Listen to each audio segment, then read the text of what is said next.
Going live, going live. You're live. Good. So in Google Classroom, I threw up an assignment for the online textbook. Make sure that you have access to the online textbook. If you do, that would be fantastic if you did. The problem numbers are inside there, kind of with the explanations as to what I expect. That is going to be due on Tuesday. Now, tomorrow, I will be here and I will be live for Google Meets for if you want to stop in, and I will and can answer various questions and clarify and reteach, if need be, some certain information in regards to this homework, because we are going to have to start prepping for some assessments, which is so much fun considering the limited amount of time that you guys have actually been in school. I know. In the first chapter that we've been covering, it's been like factoring quadratics. Well, the first week was more like, I need to know what you know or what you know in the past. The second week was more like factoring quadratics. And now we're here with solving quadratics. It's going to be great.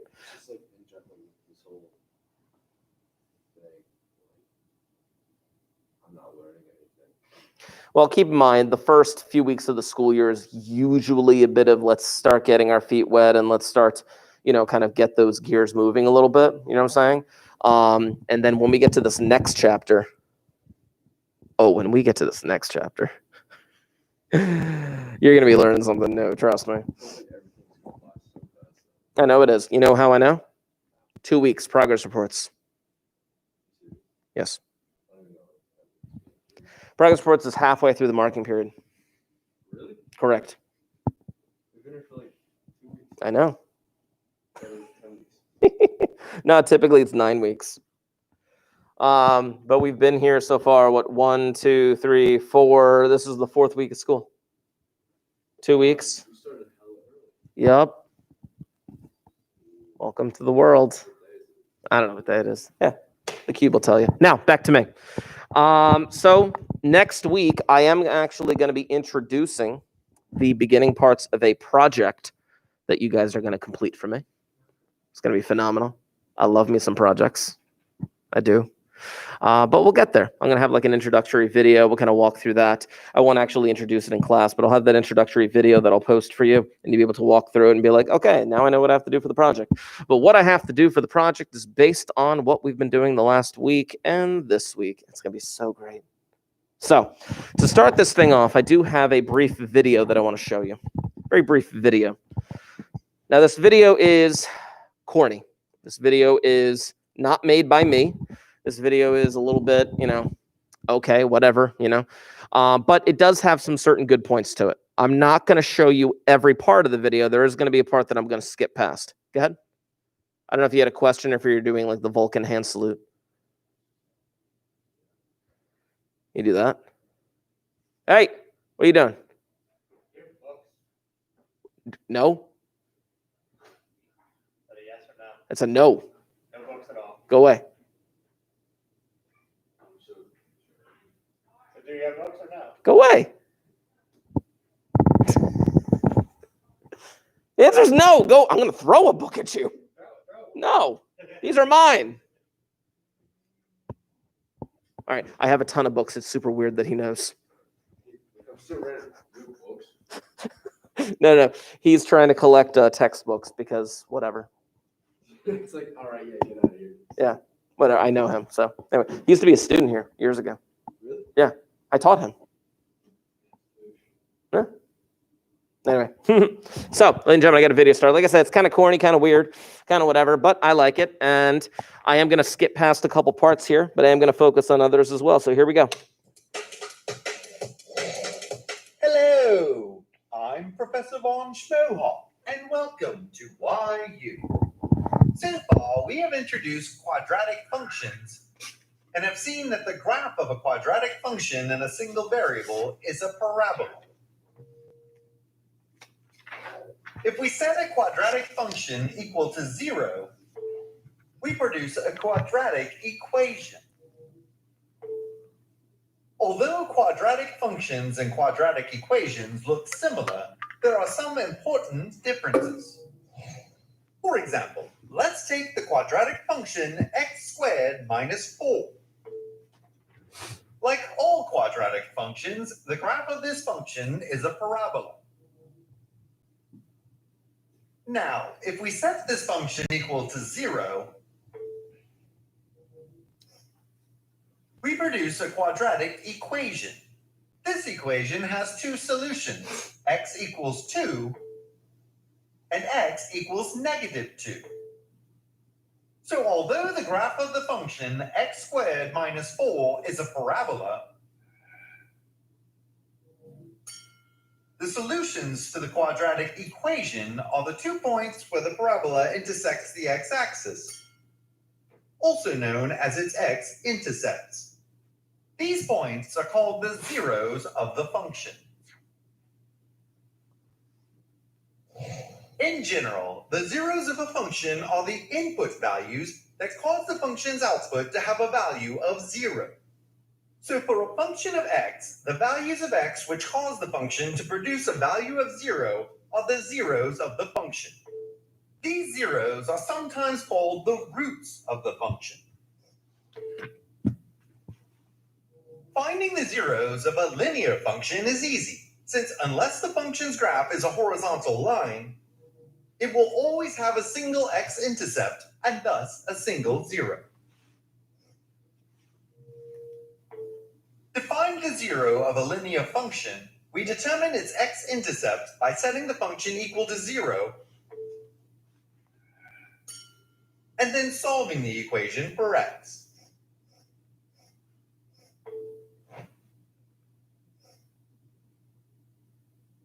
On the other hand, a quadratic function of a real variable may have two x-intercepts,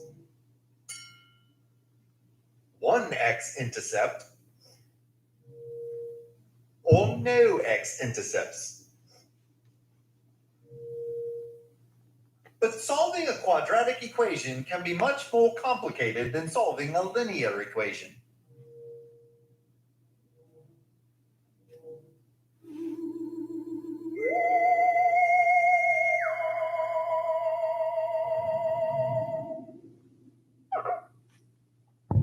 The problem of finding the solution to simple quadratic equations was encountered at least 4,000 years ago by both the Babylonians. I'm going to skip this part. Skipping this part. Skipping this part. With a trajectory presented by quadratic equations. This is the part I want to get to. For instance, the trajectory of a free-falling object can be described by a quadratic equation. As an example, if a cannonball is fired from a cannon 12 meters above the ground,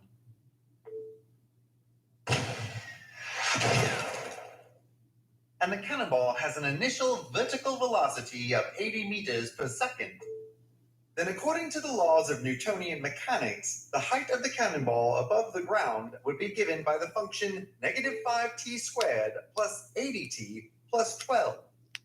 Where the constants in this quadratic expression are determined by the physical parameters of the example, and t is the time elapsed after the cannon is fired. If we wish to find the time it takes for the cannonball to hit the ground, we set this expression for the vertical height equal to 0, and solve the resulting quadratic equation for t. Solving this equation requires a mathematical technique more powerful than anything that the Babylonians or Egyptians had in their mathematical bag of tricks. Now, to kind of recap what this thing is doing, today we are going to be solving quadratic functions, but more specifically, we're going to be solving quadratic functions by way of factoring. Now, last week, if you watched the live stream, which I really hope that you did, for the Wednesday one, because when you guys came in on Thursday, I think I even posted on Google Classroom, hey, watch this. Yeah. So I taught the Tucker method of factoring. Now I'm going to review a little bit of the Tucker method of factoring because I like the Tucker method of factoring. You don't have to use the Tucker method of factoring. You could use whatever method of factoring you already know. That's fine. I'm not going to change that. But honestly, I think you might like the Tucker method of factoring. But we're going to solve by that. But this problem right here, you cannot use factoring in order to solve it. In this class, we are going to be solving quadratics by two ways. Number one, factoring.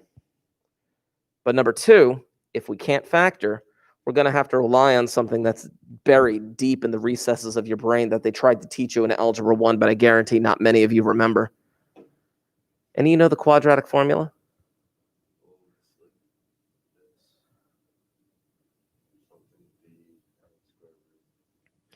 Negative b plus or minus square root b squared minus 4ac all over 2a.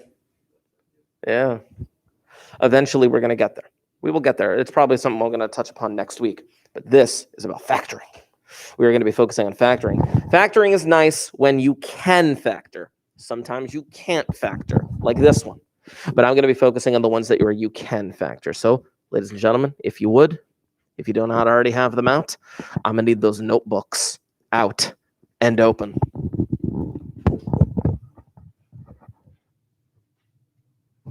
This is where y'all take the notebooks out.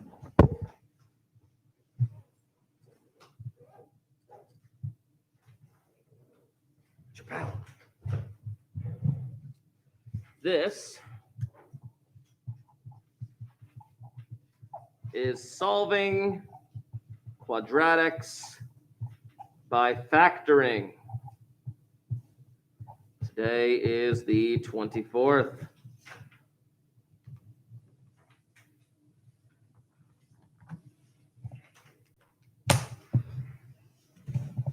Now, I'm going to show you a quadratic in a little bit where we have tried factoring this thing multiple times last week.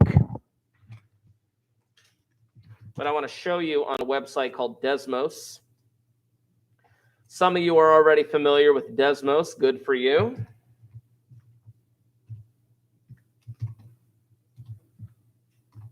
Go. There we go. Now I'm going to put this into my notes in a little bit, but this is Desmos. And this is the first function that I want to deal with. X squared plus x minus 6.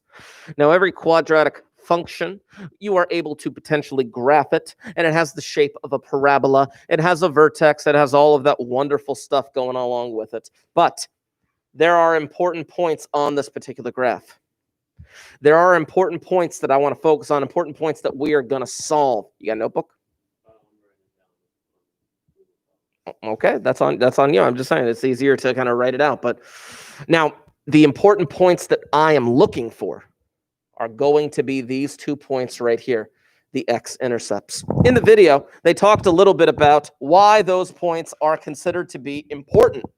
For example, if you have a cannonball, you are in war, and you have to fire this cannonball at an invading army that's coming up the hill trying to get you, that cannonball is going to follow a parabolic path.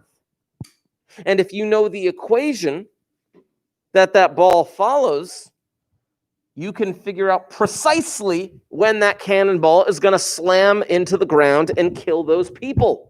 Mathematics can be violent, which is why during the Revolutionary War and the Civil War, the most important person on the battlefield was the mathematician. Question.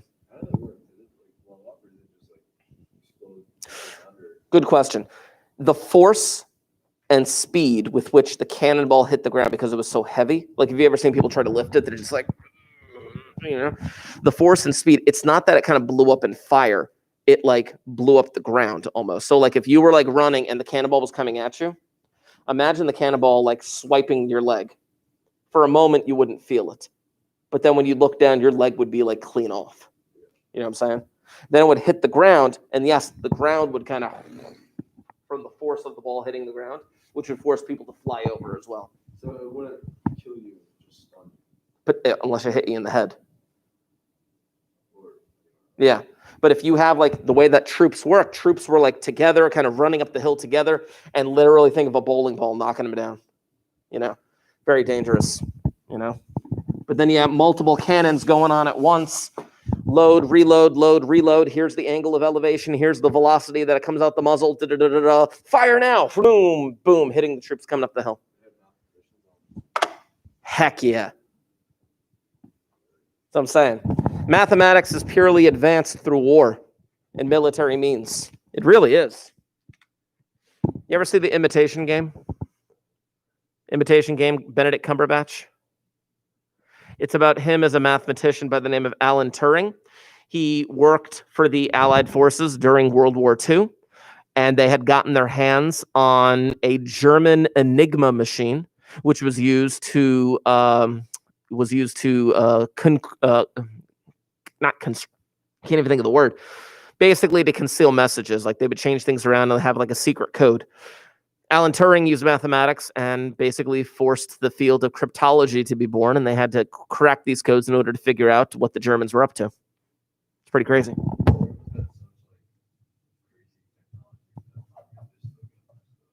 You know what the best kind of technology is? Check this out. We're talking about all the technology, right? You know how the Americans were able to get secret messages across? They called them wind talkers. They used Native American speakers who spoke like a certain language. I can't remember what language it was. I don't know if it was like Navajo or something like that, but a certain Native American dialect. They got like 15, 20 of those soldiers, and they placed them precisely in different regiments across the land in Europe. And they could send secret messages using that language. Couldn't be broken because it was a language that no one in Europe spoke or heard of. It's called Wind Talkers. They made a movie out of it. We have to solve this. We need to know how to solve this. I'm going to walk you through today a series of steps to be able to get to the solutions of this problem.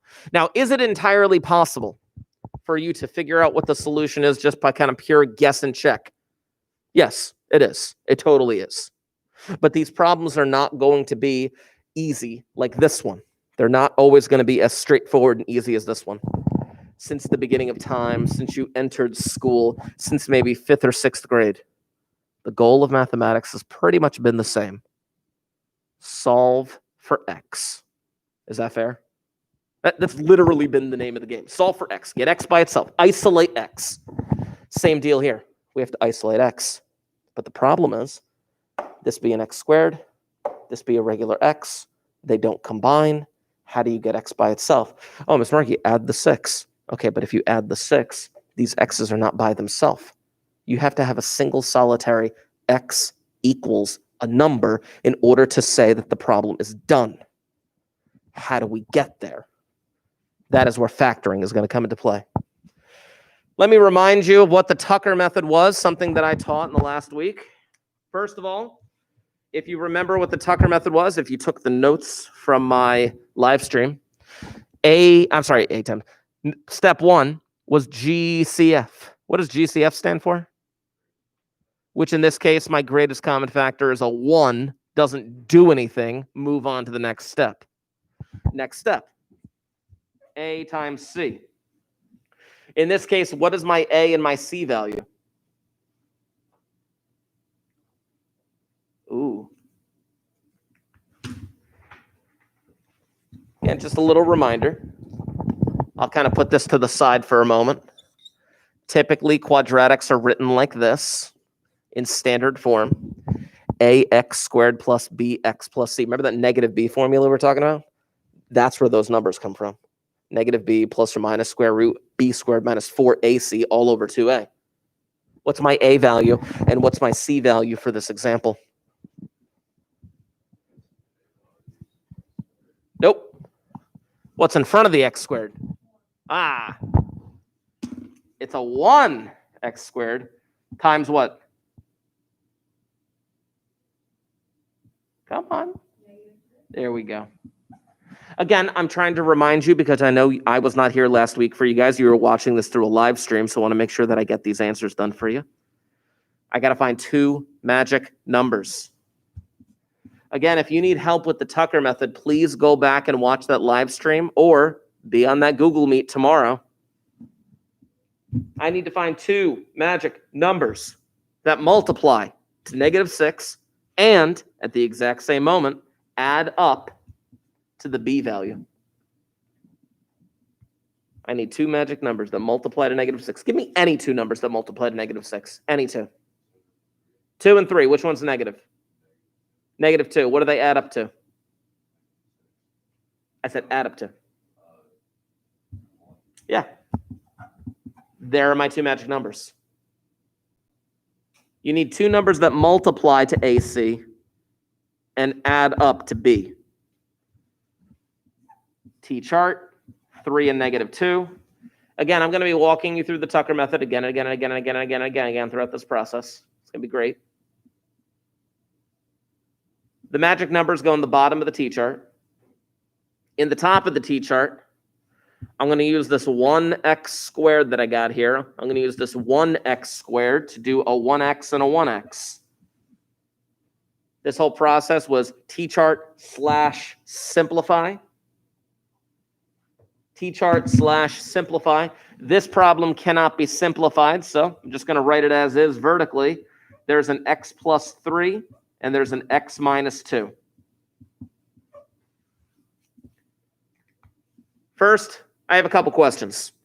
Number 1, have you ever looked at an equals 0, turned your head to the left, and saw the face?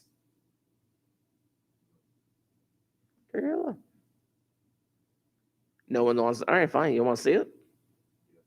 It's right there. Turn your head to the left. It's a face. It is. It's 2 eyes and a mouth. Anyway, back to this. These two terms right here, they are your factors, not the answer. I want to be very clear about this. These two terms are factors. They are the factors of the problem. When you factor something, you are ripping things apart. When you factor something, you are literally pulling it apart to its individual pieces. That is what this thing is doing. X plus 3 times x minus 2. Those two things are your factors. They are not the answer to the problem. We're getting to the answer. We are getting to the answer. This is a means to an end. I have a rationale for my madness that I am portraying right now. So, let's talk about what that answer should be. Which, again, probably at one point or another, you probably already know what that answer is, but that's not the point. This is the point. To solve a quadratic,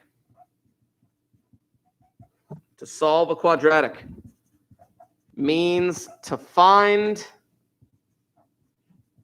the x-intercept.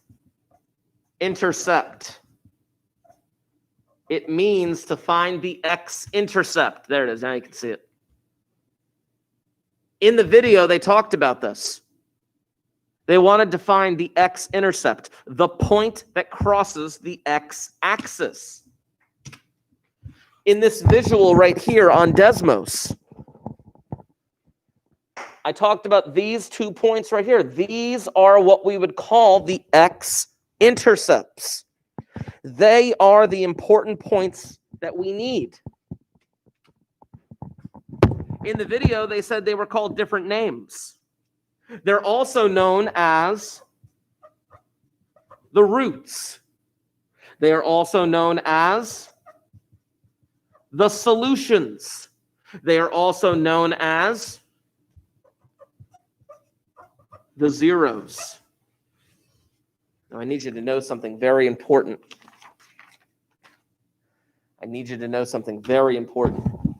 These problems are not always going to ask for the same thing. One problem might say, hey, calculate the x-intercepts of the graph. Okay. Find the x-intercepts. Calculate the x-intercepts. Got it. One problem might say, find the roots of the equation. One problem might say, solve the quadratic, implying that they want you to find the solutions to the quadratic.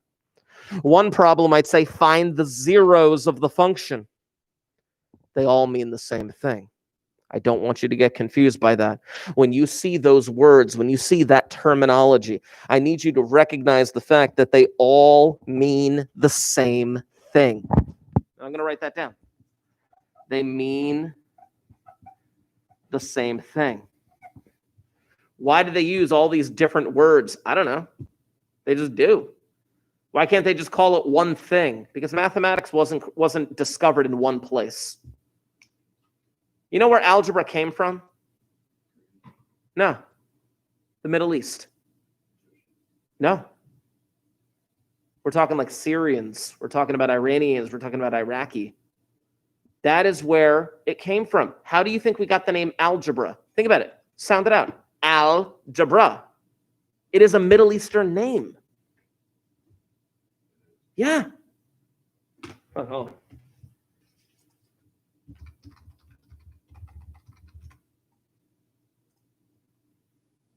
Boom, right there. From the Arabic, meaning reunion of broken parts or bone setting. Geometry came from the Greeks. Yeah, the Greeks and the Egyptians, actually. The Greeks, the Egyptians, and the Sumerians. I can teach you all about it. I want to eventually teach a class called History of Math. I can't teach it in this class. I got to teach you algebra. But I'm saying that that's one of my fortes.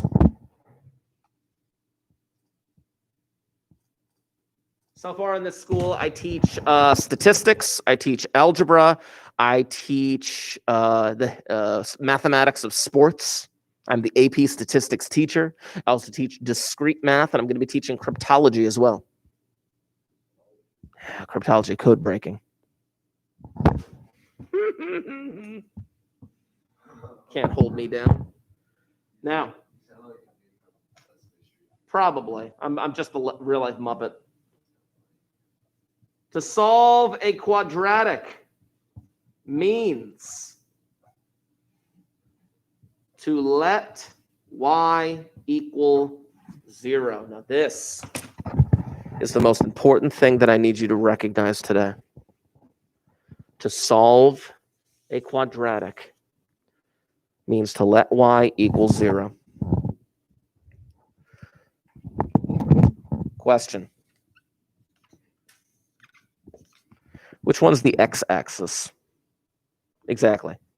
This is the x-axis, which means if this is my x-intercept, if that's my x-intercept, that is the ordered pair, some number, I don't know what number that is, but some number, comma, what? But if I'm the x-intercept, my y value is 0. Meaning on that y-axis, the y value is 0. This is important. This is vital. This is critical. Recognizing that to solve a quadratic means to let y equal 0. This one moment will inform the rest of this lesson. You're going to see that right now. So, what did we start with? We started with a quadratic that looked like this. I'm still on this quadratic. We have not solved this quadratic. But now, to solve a quadratic means to let y equal 0, meaning 0 equals x squared plus x minus 6. That's why they call them, by the way, zeros of the function. That's why they call them zeros of the function. So what did we do? We factored it. We factored it into the following: x plus 3 times x minus 2. I'm walking you through the logic.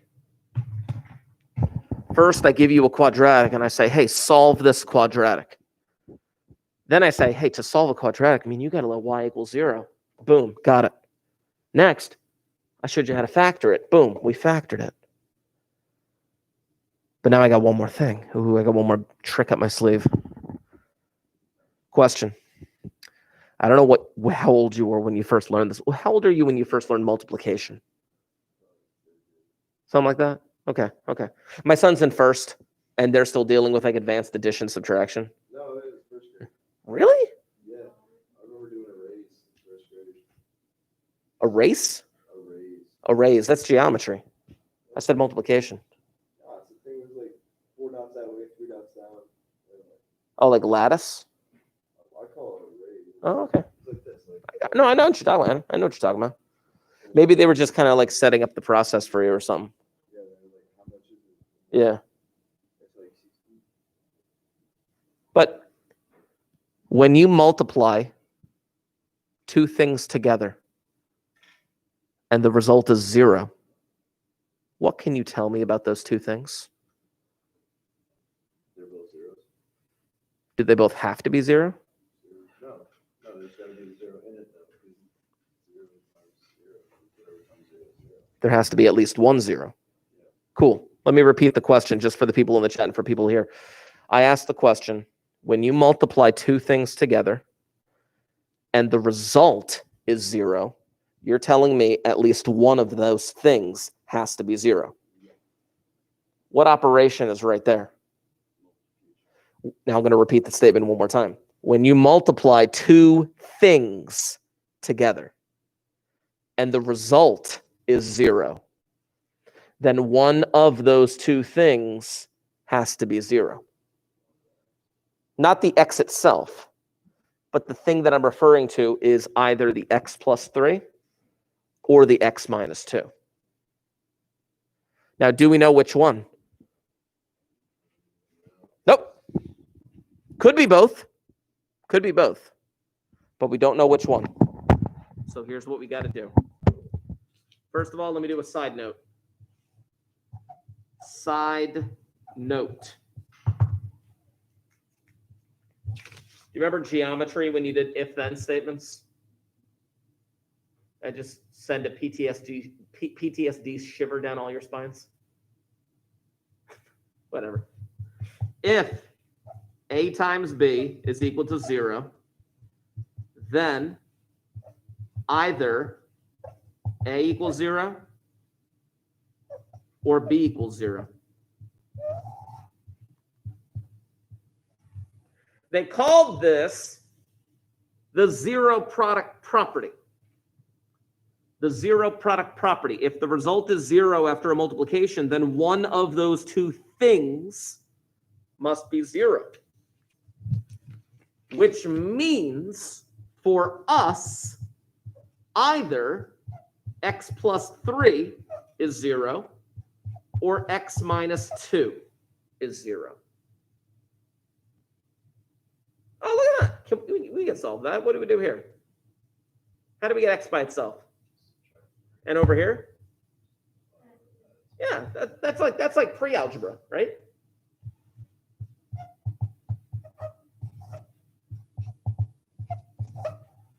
Got him. The entire goal of solving a quadratic means to get x by itself, means to solve for x, means to isolate x, meaning to find the value of x that makes the equation true. Let me bring you back here. This was the original problem that I gave you. That was the original problem that I gave you. Now, let me replace it.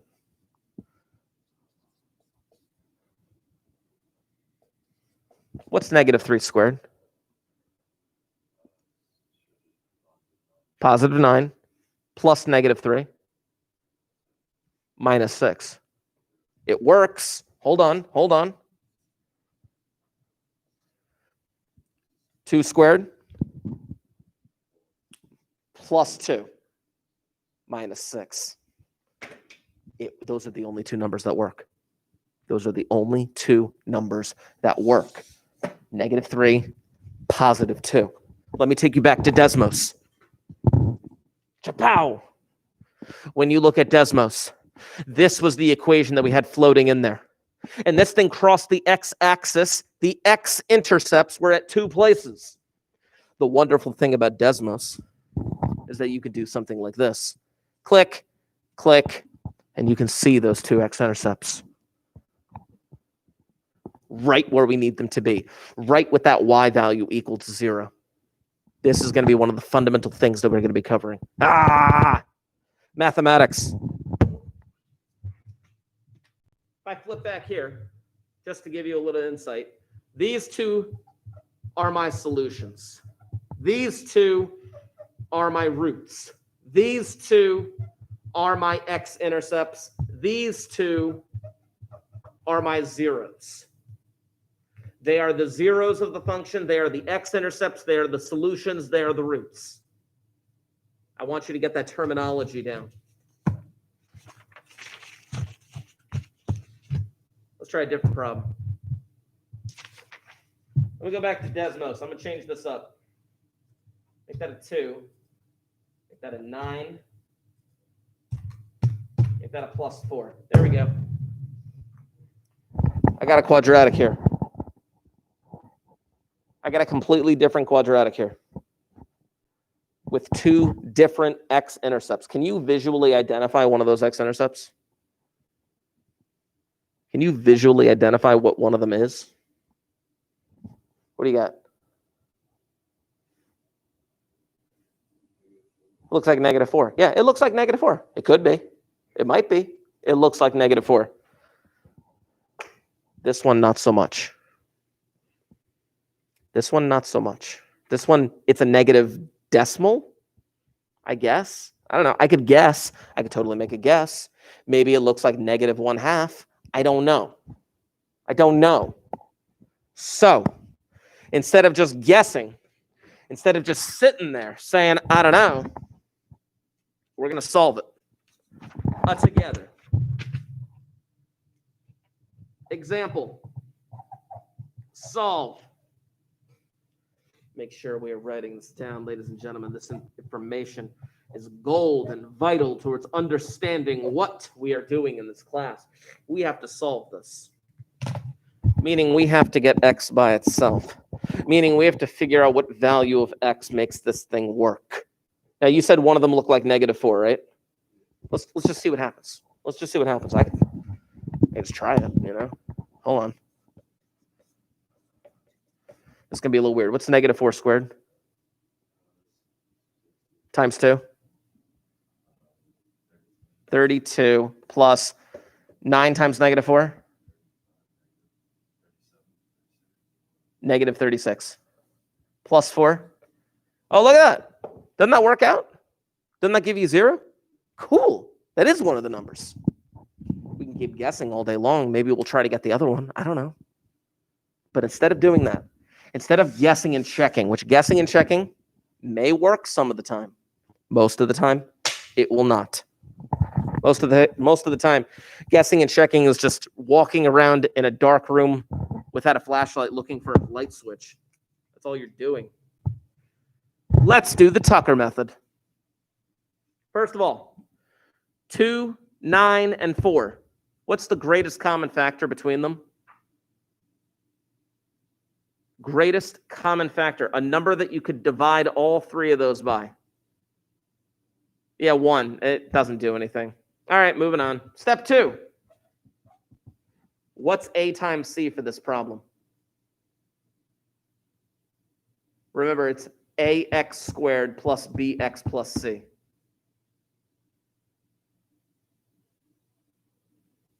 What am I multiplying to get A times C here? Yep, 2 times 4, I get 8, which means I need 2 magic numbers. I need 2 magic numbers that multiply to give you 8, and at the exact same moment, add up to 9. This is the one that kind of trips a lot of people up because they forget what they can do. 8 and 1. A lot of people forget 1. A lot of people forget they could do 1 here. 8 and 1. It multiplies to 8. It adds up to 9.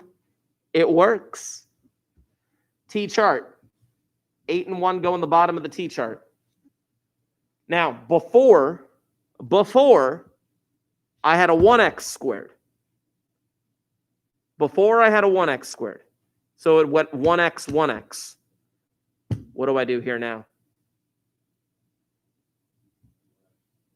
Yeah. Yes, and yes. You're going to do a 2x and a 2x. Now, step 4, I'm still on step 4 of the Tucker method. The Tucker method of factoring from last week. Still on step 4. On the step 4 of the Tucker method of factoring, you are to organize this information into the T-chart. And when you organize this information to the T-chart, we do have to simplify. For the top of the T-chart? For here. Okay. 2 times 4, does it give you 8? Cool. What's 2 plus 4? Not 9. Oh. That was a fun noise. Not really sure that's it. Cool. I'm not even sure, like, you guys aren't figments of my imagination. Sometimes I do teach classes not knowing whether or not the students are figments of my imagination. I said that to a class last year, and a kid looked at me and he said, well, Mr. Markey, if I'm a figment of your imagination, can I just walk out of the classroom right now? And I said, yeah, you can go ahead. Go walk out of the classroom right now. But since I'm not sure if you're a figment or if you're real, I'll have to write you up regardless. That was a fun exchange. Now, T-chart / simplify. Look at this vertically right here. You see the 2, you see the 8. 2 over 8. What does 2 over 8 reduce to? Yeah. Click, click. It reduces. Now 2 over 1. Yes, 2 over 1 just becomes 2. But I need something on the bottom. So just leave it. Simplify if you can. Vertically, I get an x plus 4. And a 2x plus 1 still equal to 0. That was the conclusion of the Tucker method. That is the conclusion of the Tucker method. But now, I have to take it a step farther. Now, because I have 2 things being multiplied together to give you 0, now I can use that 0 product property side note, and I can do x plus 4 equals 0 and 2x plus 1 equals 0. That is what the 0 product property allows me to do. It only works if you have something equal to 0. It only works if you have it equal to 0, 2 things being multiplied or 3 things being multiplied. Now, we got that -4. That -4 that we identified at the very beginning, nailed it. There it is. How do I solve that?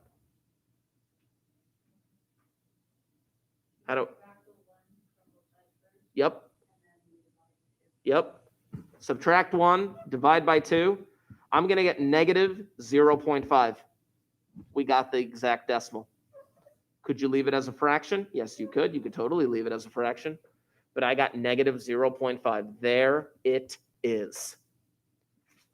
I'll come back to this in one moment. Let me flip the screen to this. Click, click. There it is.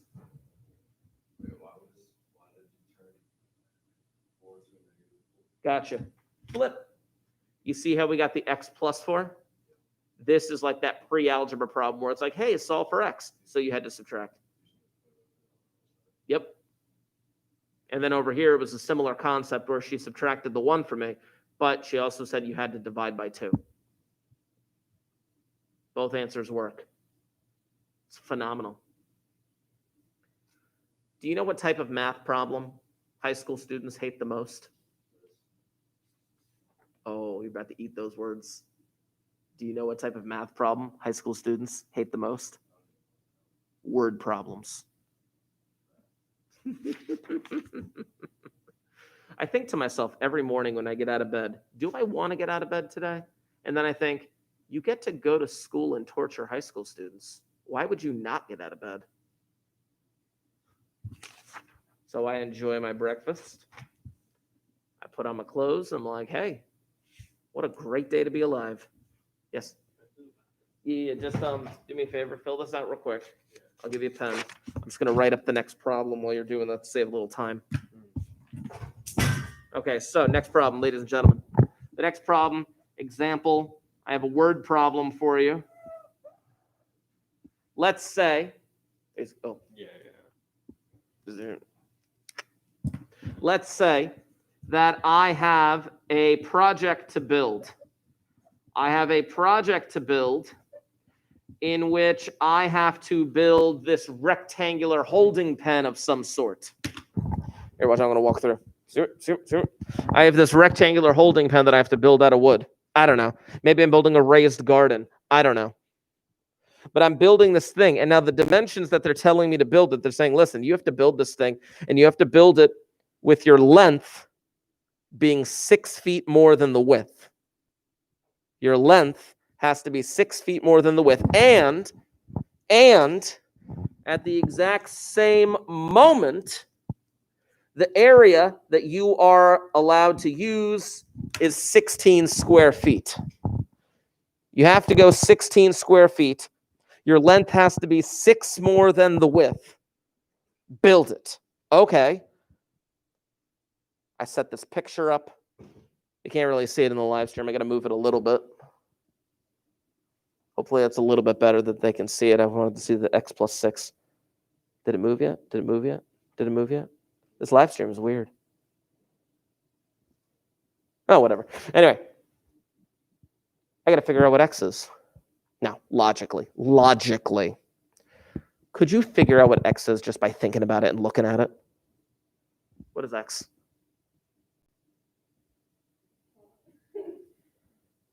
How do you find the area of a rectangle? Length times width. I'm telling you the area has to be 16 square feet. What should the X be in order to make this statement true?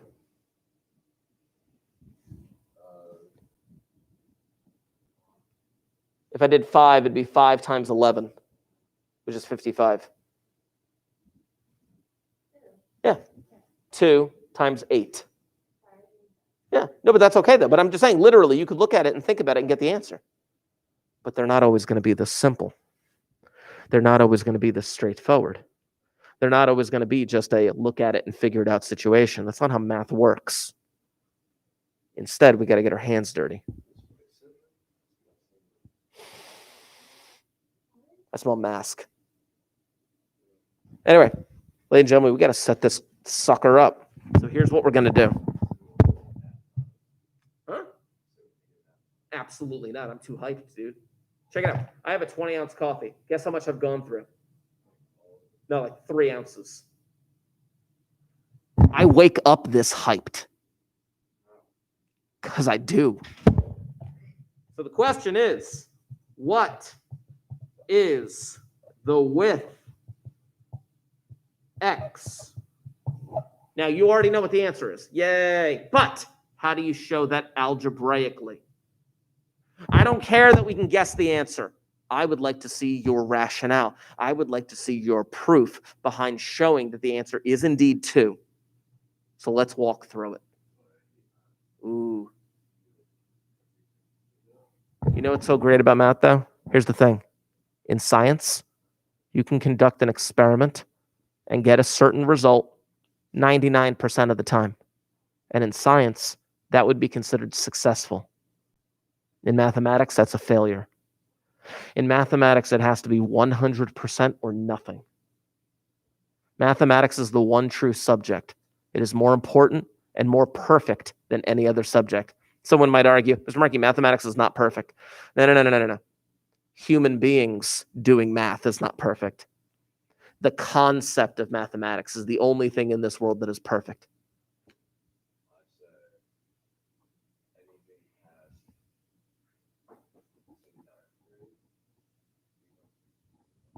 I would argue that the problem-solving skills that you learn throughout high school are things that apply to anything that you need in life. In fact, tell you what, after I do this problem, I was going to save this anecdote for later. I'm going to give you an anecdote after I finish this problem. Anecdote is a story with a lesson. So, I got to do this. Length times width gives me area. I got to solve this sucker. I took a word problem and I applied it to an equation. Dude, did you not read the article that I assigned you guys on Google Classroom the week 1 of school? Finding the glory in the struggle? That article is basically my answer to when will we ever need this. Go back and read it. It's still on Google Classroom. So, I got to do something first. I'm going to do this. I got to clean this up a bit. Hey, what the heck is this? What am I doing?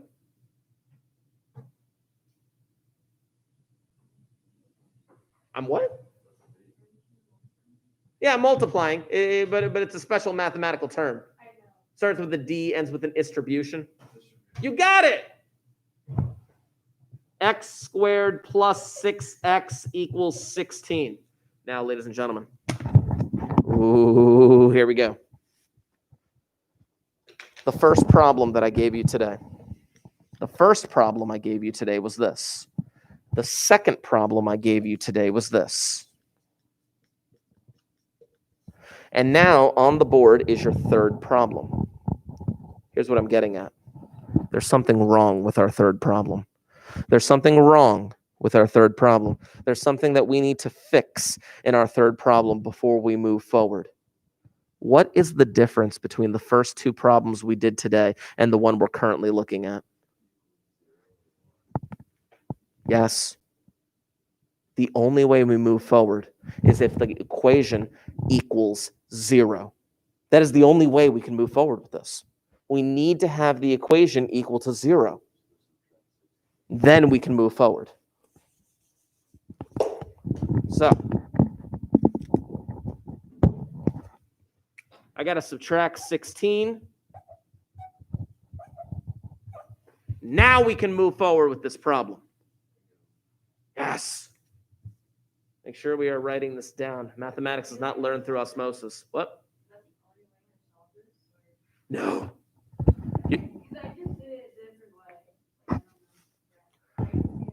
Okay. Did you get the other answer? Here's the thing. You're going to hear me say this a lot over the course of the school year. How do you get to Tom's River? Parkway. What if the Parkway is closed? What if Route 9's closed too? Technically, you could take 72 out to 70 and figure out your way through back roads. It is, but here's my point. There's more than one way to get to Tom's River, correct? There's always more than one way to solve a math problem. Now to this. You looked away because you know I'm right. A times C is negative 16. Here's the thing. You've had a lot of math teachers over the years that you guys have probably looked at and been like, they have no idea what they're talking about. And now all of a sudden you encounter me and you're like, holy crap, he knows what he's talking about. You're going to have that feeling a lot this year. Ask anybody who's had me. Ask anybody who had me in the last few years who's still in this school. They'll tell you the same thing. Now, you can ask anybody. Now, A times C will get me negative 16. I got to find me two magic numbers. You guys got me two magic numbers that multiply to negative 16 and add up to positive 6?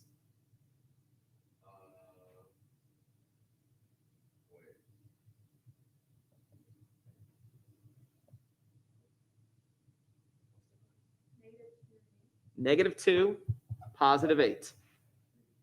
Now remember, these are not my answers. These are not my answers. These are my magic numbers.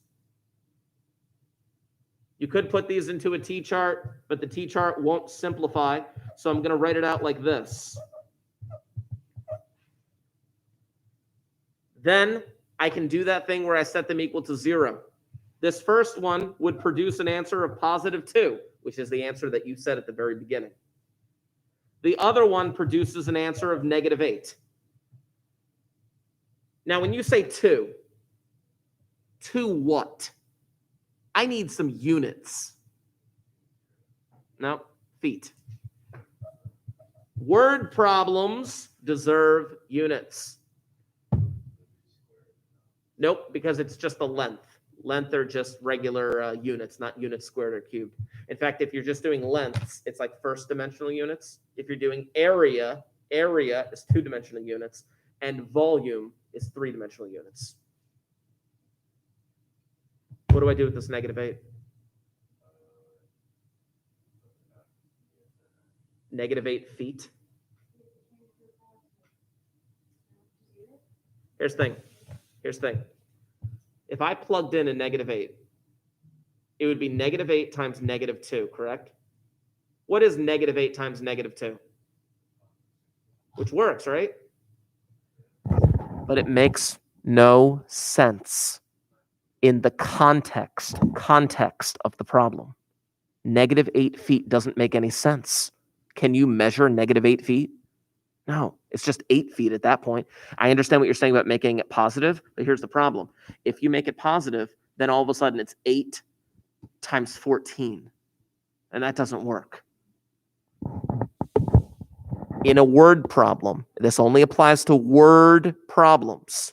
There are situations in which you will get an answer that doesn't make sense in context. Context.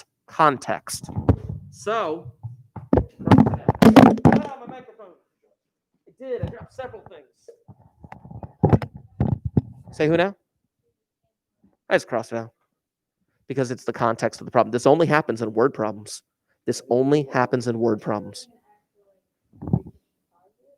No. You don't switch to positive. Believe it. Yeah, I just crossed it out. When I was a kid, here's your anecdote, by the way. When I was a kid, we had a stove that had a pilot light. You guys know what pilot lights were? Today, when you turn on the oven, well, I'm not done with my notes yet. You'll see. Today, when you turn on your stove top, you turn the thing and it goes click, click, click, click, like that. Or you have an electric. Back in the day, we had pilot lights. Basically, on the top of the stove was a little hole, a metal hole. And if you look down in that hole, you would see a flame, a blue flame. And that flame was on all the time. And all you'd have to do is turn the thing and the flame would come on the stovetop automatically. When I was 4 or 5 years old, I looked at that blue flame and I thought to myself, I've never seen blue fire before. I wonder what it feels like. I took my thumb and I stuck it over that hole. What do you think happened? Burned myself. Pretty badly, actually. Yeah. High school students are afraid to get burned. I'm not advertising that you go out and you get yourself burned. What I'm saying is that when it comes to mathematics, most high school students would rather not try than try and get it wrong. That's a fact. Most high school students would rather not try than actually try and get it wrong. So when a math teacher gives them practice problems to do, they would rather just, whatever. I'll get it eventually. Nope. You have to be willing to try the problem. You have to be willing to get it wrong. Because it's when a math student gets something wrong is when correction can happen and you learn how to do it right. Most math students are afraid of burning their thumb and getting a problem wrong. So they just sit there and just think, I'm just going to absorb it. I'm just going to watch you do it. I'm sorry. The best way to learn mathematics is to try and fail and get taught how to do it correctly. And sometimes we might get burned.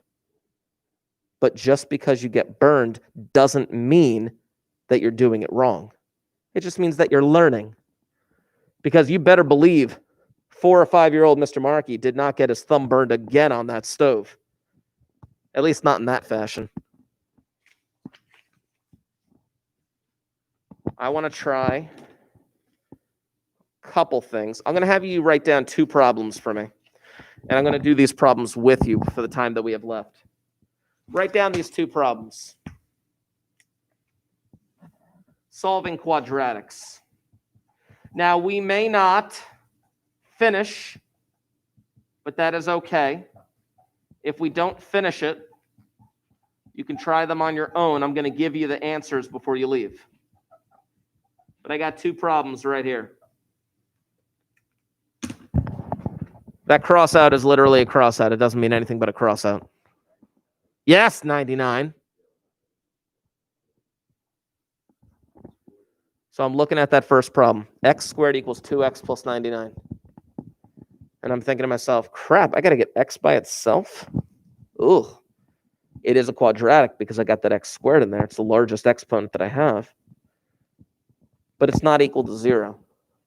Suggestion, when you're doing these problems, it is in your best interest to get one side equal to 0 and to get the x squared to stay positive.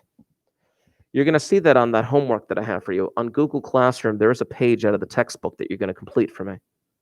Now, if you want extra help with that, I'm going to be available during the period 3B Google Meet tomorrow. So if you do have a question, you can come in and ask that. That'd be fantastic. Instead of playing the guitar. But we can look at this, and I got to get one side equal to 0. So I'm going to move the 2x and the 99 over to the other side.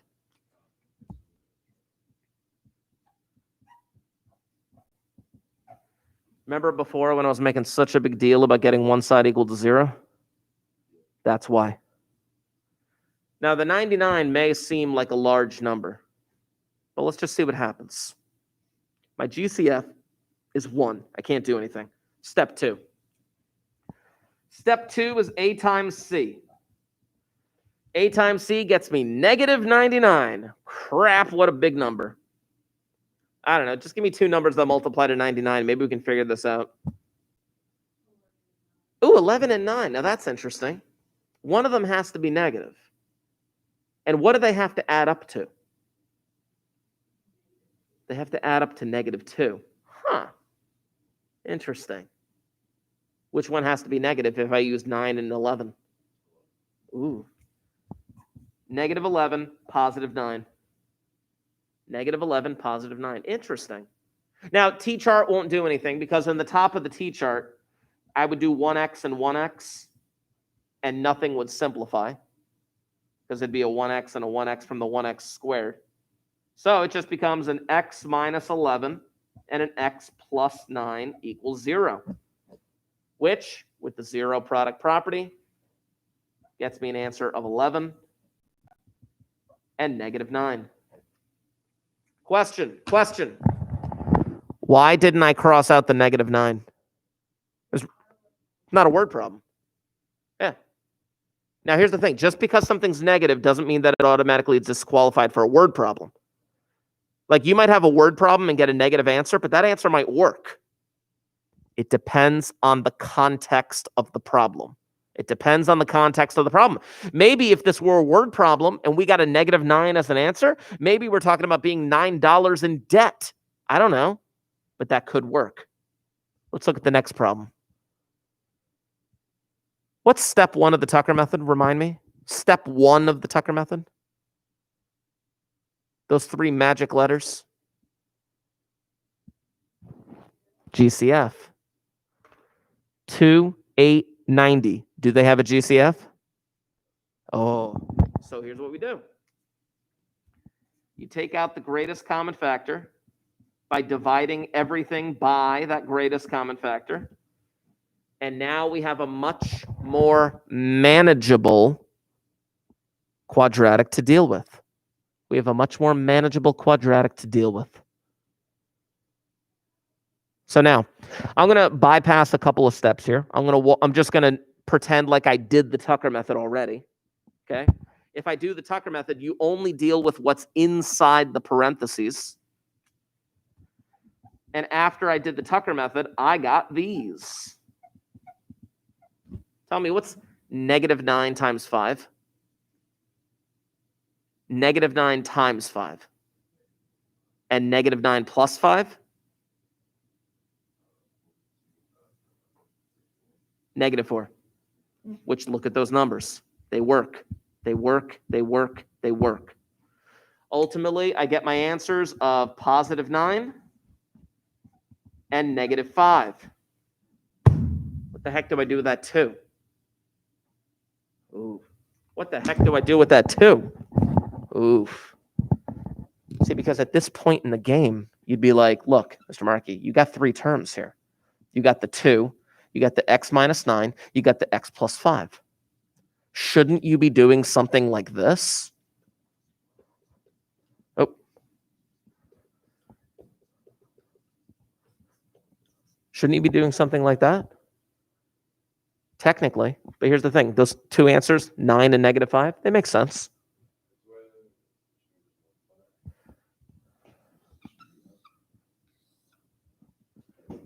Because you said the word distribute, right? Think of it this way. Think of Legos for a second. I'm going to go in a weird direction. Think of Legos. Think about a Lego or a creation from Legos where you got to disconnect all the pieces. When I disconnect all these pieces, I ended up with 3 pieces. The 3 pieces I got were a 2, an x minus 9, and an x plus 5. 3 separate Lego pieces. I'm not going to put them back together. The first Lego piece gave me an answer. The second Lego piece gave me an answer. This first Lego piece didn't make sense, so I tossed it out. Turns out it wasn't a Lego piece. It was a piece of waffle connected to the Lego piece. I know, disgusting. Kids are gross. That's not based on a true story of my 6-year-old. Anyway, pay attention to the Google Classroom. If you need extra help, be in that Google Meet tomorrow. I will be here. There's the bell.